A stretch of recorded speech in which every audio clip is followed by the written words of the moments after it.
화요일 새벽기도 나오신 성도님들을 예수님의 이름으로 환영하고 축복합니다. 오늘 하나님 말씀은 욥기서 19장으로서 욥의 호소와 믿음 두 번째 시간으로 전하도록 하겠습니다. 욥이 대답하여 이르되 너희가 내 마음을 괴롭히며 말로 나를 짓부수기를 어느 때까지 하겠느냐. 너희가 10번이나 나를 학대하고도 부끄러워 아니하는구나. 비록 내게 허물이 있다 할지라도 그 허물이 내게만 있느냐. 너희가 참으로 나를 향하여 자만하며 내게 수치스러운 행위가 있다고 증언하려면 하려니와 하나님이 나를 억울하게 하시고 자기 그물로 나를 애워싸신 줄을 알아야 할지니라. 내가 폭행을 당한다고 부르짖으냐 응답이 없고 도움을 간구하였으나 정의가 없구나. 그가 내 길을 막아 지나가지 못하게 하시고 내 앞길에 어둠을 두셨으며 나의 영광을 걷어가시며 나의 관모를 머리에서 벗기시고 사면으로 나를 헐으시니 나는 죽었구나.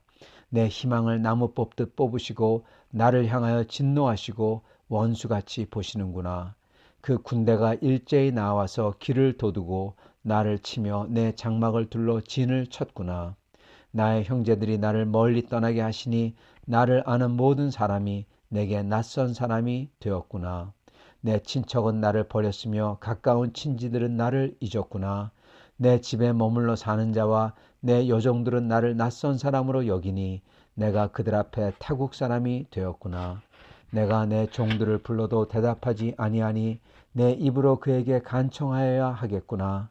내 아내도 내 숨결을 싫어하며 내 허리의 자식들도 나를 가련히 여기는구나. 어린 아이들까지도 나를 업신여기고 내가 일어나면 나를 조롱하는구나. 나의 가까운 친구들이 나를 미워하며 내가 사랑하는 사람들이 돌이켜 나의 원수가 되었구나. 내 피부와 살이 뼈에 붙었고 남은 것은 겨우 잇몸뿐이로구나. 나의 친구야, 너희는 나를 불쌍히 여겨다오. 나를 불쌍히 여겨다오. 하나님의 손이 나를 치셨구나. 너희가 어찌하여 하나님처럼 나를 박해하느냐. 내 살로도 부족하냐. 나의 말이 곧 기록되었으면, 책에 쓰여졌으면, 철필과 납으로 영원히 돌에 새겨졌으면 좋겠노라. 내가 알기에는 나의 대속자가 살아계시니 마침내 그가 땅 위에 서실 것이라. 내 가죽이 벗김을 당한 뒤에도 내가 육체 밖에서 하나님을 보리라. 내가 그를 보리니 내 눈으로 그를 보기를 낯선 사람처럼 하지 않을 것이라. 내 마음이 초조하구나. 너희가 만일 이르기를 우리가 그를 어떻게 칠까 하며 또 이르기를 일의 뿌리가 그에게 있다 할진대 너희는 칼을 두려워할지니라. 분노는 칼의 형벌을 부르나니 너희가 심판장이 있는 줄을 알게 되리라. 아멘. 네, 오늘 말씀 욥의 호소와 믿음 두 번째 시간입니다. 욥기서 19장을 저희가 계속 보고 있습니다. 어제 저희가 말씀을 보면서 하나님께서 자기의 사랑하는 사람, 자기의 백성을 연단하실 때 하나님께서 욥에게 하셨듯이 하나님께서는 침묵을 하실 경우가 많다. 기도응답 안 하시고 하나님께서는 침묵으로 저희를 대하실 때가 많다. 그리고 그러한 저희는 하나님께서 원하시는 것은 믿음으로 오직 눈에 보이지 않고 귀에 들리지 않으나 믿음으로 하나님을 붙들고 그리고 하나님을 찾고 따라가기를 원하신다. 저희가 그거를 봤습니다.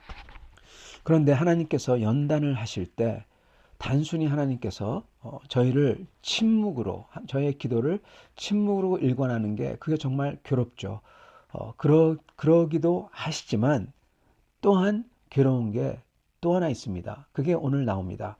11절 나를 향하여 진노하시고 원수같이 보시는구나. 네, 나를 하나님께서 보시는데 그때 원수 보듯 본다. 여러분 그는 눈빛을 뜻합니다. 여러분 눈빛이 바뀌었다는 거예요. 성도 여러분 눈빛이 바뀌는 것을 볼 때 그 사람의 마음은 덜컹합니다. 여러분 사람을 볼 때 사랑의 눈빛이 있고 혐오의 눈빛이 있죠. 모르는 사람이 혐오의 눈빛으로 보면은 기분 나쁘죠. 근데 진짜 힘든 것은 서로 존경하고 존중하고 잘 지내는 사람이 어느 날 의심의 눈빛으로 날 볼 때, 그 후에 그 의심의 눈빛이 혐오의 눈빛으로 바뀌어서 볼 때, 여러분 그게 얼마나 괴로운지 이루 말할 수가 없습니다. 마음이 덜컥해요. 눈빛이 바뀐 게 보이잖아요. 그죠? 그리고 그 다음에 그 눈빛을 계속 볼 때마다 정말 괴로운 겁니다. 왜 그런지, 이 사람이 무슨 말을 들어서 이럴까? 무슨 거짓된 말로 오염이 되었을까? 예, 얘기해 주지 않죠. 근데 분명히 알잖아요. 눈빛이 바뀌었어요. 어떻게 하면 그걸 되돌릴 수 있을까? 하면서 노력을 하지만 한 번 이상한 말을 듣고는, 또한 거짓을 듣고는 변한 눈빛은 다시 돌아오기 매우 매우 매우 힘듭니다.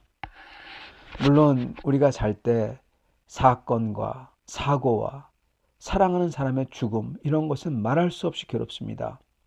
그것보다는 못할 겁니다. 아마도. 그렇지만 어쩌면 그 정도로 괴로운 게 내가 정말 사랑하는 사람, 그리고 존경하는 사람, 그분이 나를 대하는 게 그 눈빛이 바뀌는 거예요. 그래서 이제는 심지어 원수를 보듯 정말 혐오감을 갖고 대할 때, 그때 얼마나 마음이 아프고 괴롭고 가슴이 무너지는 듯하고, 그 후에는 스트레스, 불안감, 초조함, 깜깜함, 우울증이 닥치는지 모릅니다. 이거는 경험해 보신 분들은 아마 아실 겁니다. 교회에서 이런 일들이, 성도들에게서 이런 게 있을 때 정말 마음이 참 앞이 캄캄해지죠. 초조해지고 불안해지고 우울해지고.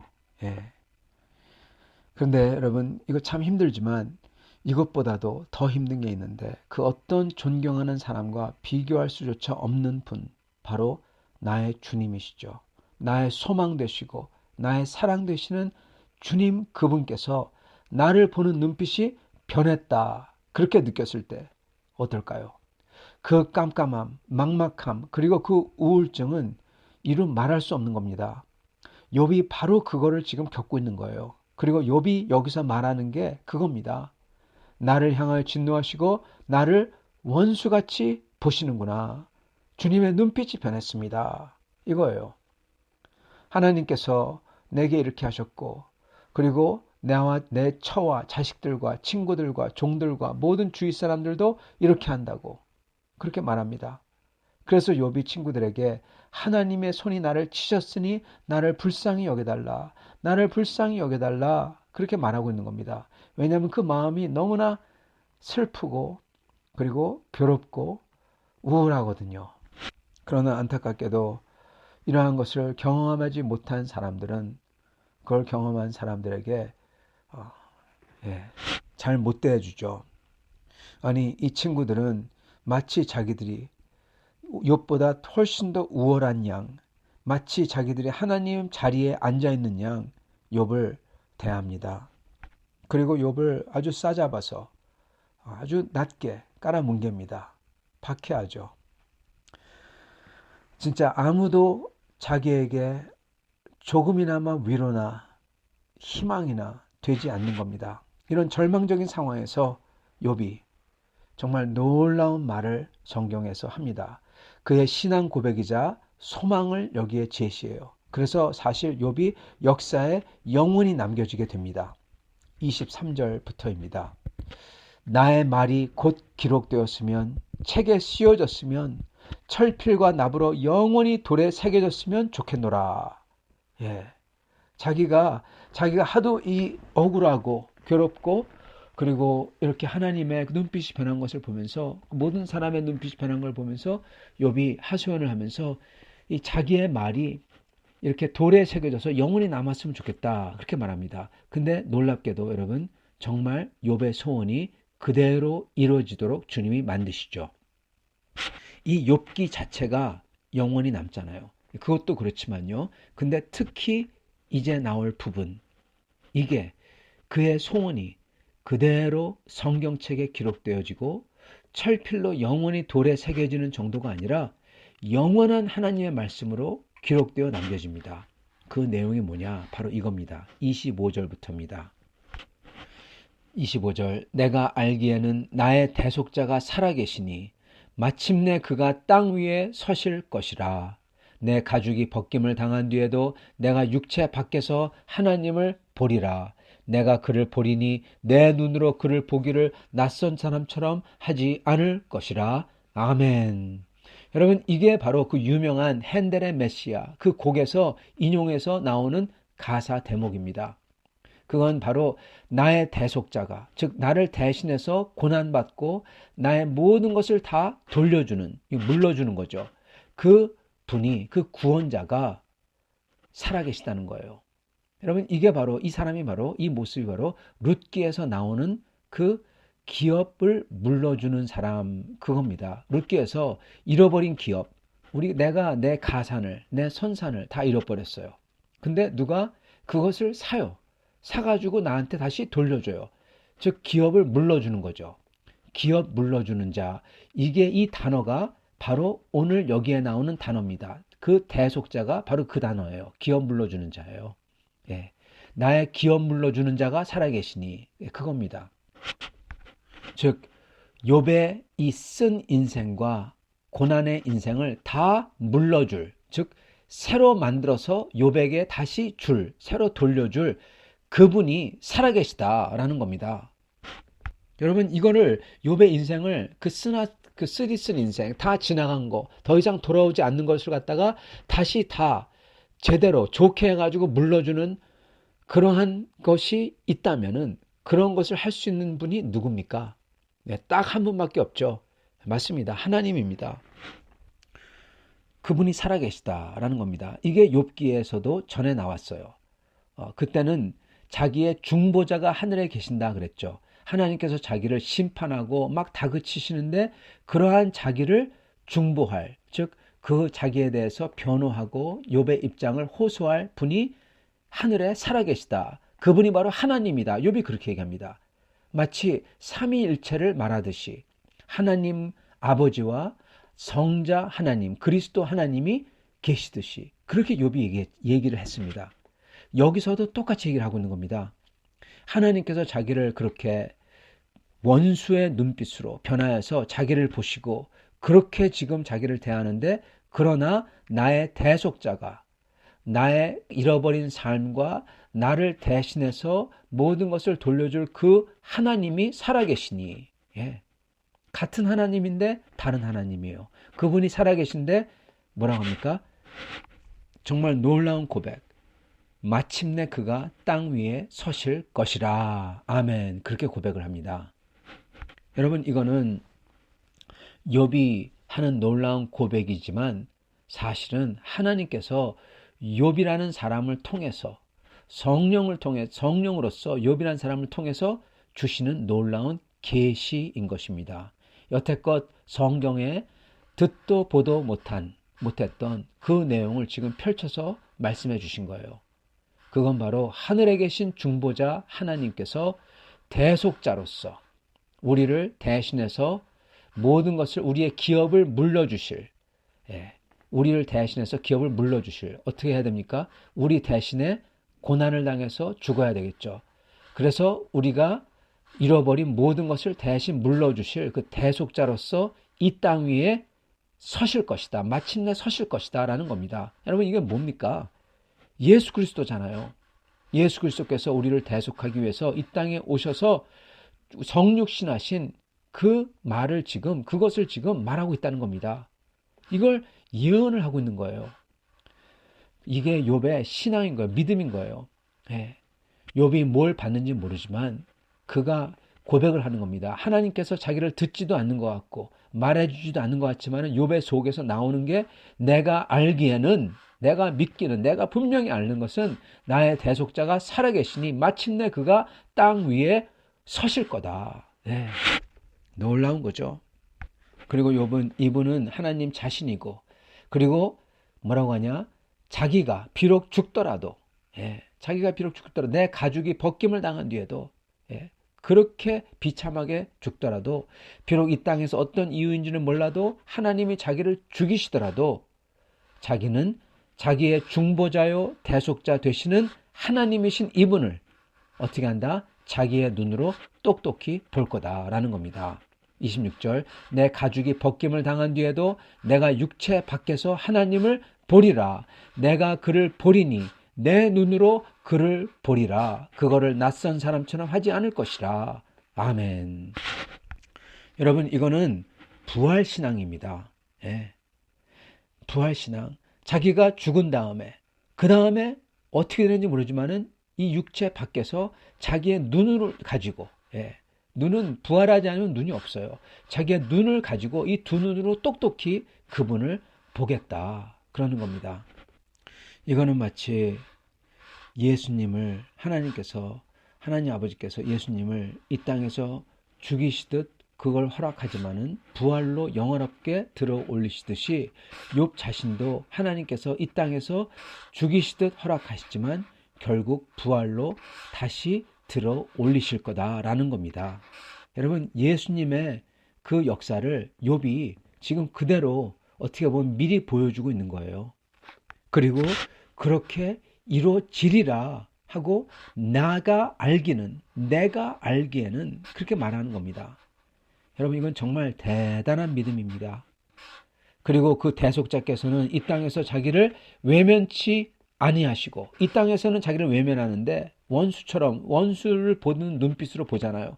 이 땅에서 자기를 외면하지만은 그러지 아니하시고, 그때에는 내가 죽은 다음에 다시 일어날 때에는 자기를 외면치 아니하시리라. 낯선 사람처럼 하지 않을 거라. 그렇게 말을 하는 겁니다. 이것 또한 정말 대단한 충성입니다.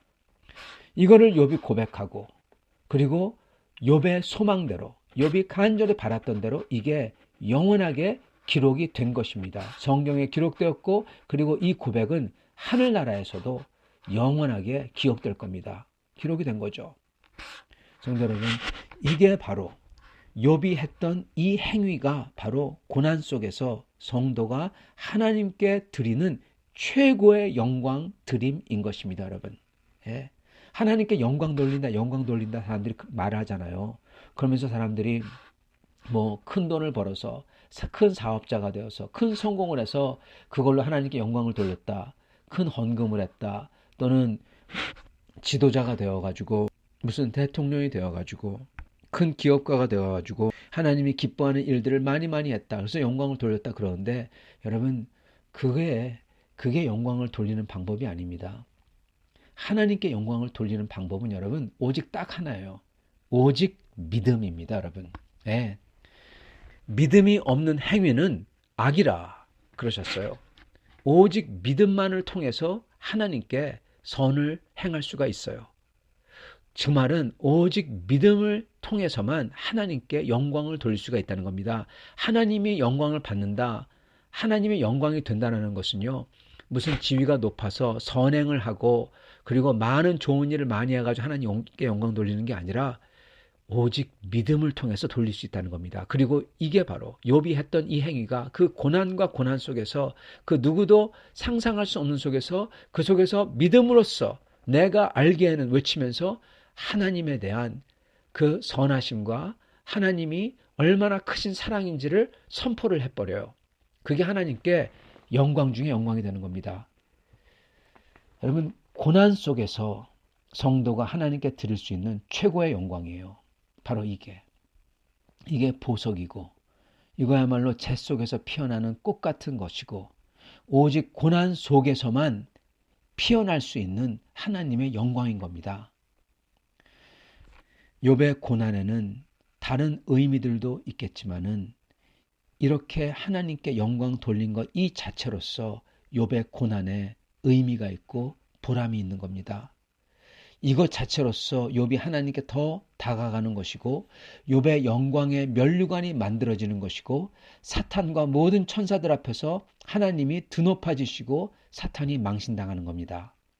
사랑하는 성도 여러분, 우리의 고난은, 슬픔은, 심지어 모든 사람의 눈빛이 변해서 앞이 깜깜해질 정도의 아픔과 우울함과 그 속에서 하나님의 침묵은, 그게 만약에 하나님께서 우리를 위해서 허락하는 거라면요, 이게 아프면 아플수록, 이유가 없으면 없을수록 반드시 우리가 생각지도 못했던 가장 크고 고귀한 보람과 뜻을, 하나님의 영광을 이루어드리는 줄 믿습니다. 다만 오직 우리가 그 속에서 욥처럼 믿음으로 주님을 붙들 때만 이게 가능한 것입니다. 욥처럼 심지어 나를 죽이시더라도 주님을 내 눈으로 뵙겠고 내 중보자며 대속자가 되시리라 라는 믿음과 소망으로 주님께 충성으로 사랑할 때 우리는 모르더라도 우리의 신앙과 내 영혼은 변화가 이루어지는 것이고 그리고 주님께 영광을 드리는 것입니다. 사랑하는 성도 여러분, 이렇게 믿음으로 서셔서 주님께 영광을 드리는 우리 모두가 다 될 수 있도록 간절히 축원합니다. 같이 기도하겠습니다. 살아계신 하나님, 우리가 알기에는 하나님께서 살아계시고 나의 구세주요, 나의 중보자, 나의 대속자가 살아계시고 내가 내 눈으로 그를 보리라. 이 고백이 저에게도 이루어지리라 믿습니다. 주님, 저희도 욥처럼 저희가 어느 상황이든지 괴로우면 괴로울수록 힘들면 힘들수록 이 믿음을 가지고 주님께 선포하며 주께 영광을 돌려드리는 사람이 될 수 있도록 다 축복하여 주시옵소서. 우리 주 대신 예수 그리스도 받들어 기도드리옵나이다. 아멘.